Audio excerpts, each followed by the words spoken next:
Right now, we're facing another legislative crisis because student loan interest rates are scheduled to go up to 6.8% from 3.4% on July 1. Nobody wants student loan interest rates to double. That just hurts students, and for low-income students, it means that they may choose not to come to college at all. There are a number of proposals floating around the Hill. The Republicans on the Hill want to have variable interest rates tied to market rates. The Obama administration wants to have fixed interest rates. From where I sit, I would prefer to see Congress do the right thing, agree to keep the interest rate at 3.4%.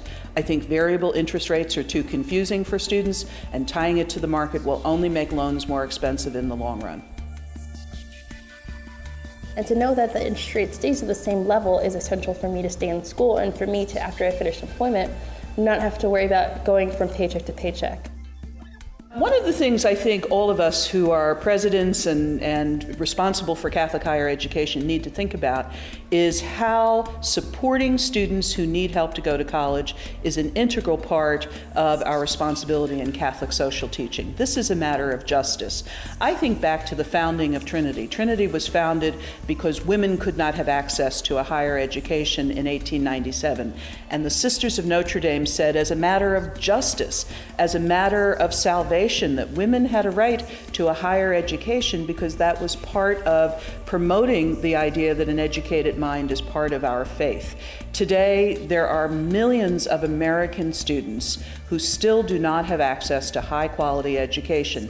I would like to see Catholic higher education have a convening around this issue and talk as much as we do about immigration, which is high on our agenda, also talk about how we can support students who are the new immigrants in Catholic higher education. And these would be immigrants to the United States, particularly in the Hispanic population, but also new immigrants who are African American or African or the multiracial families we see. Poverty tends to disproportionately affect students of color.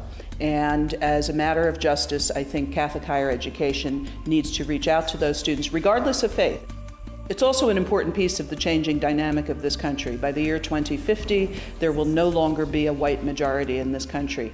The Catholic Church and Catholic schools need to be in the forefront of helping this entire nation adapt to the reality of the future demographics of the country.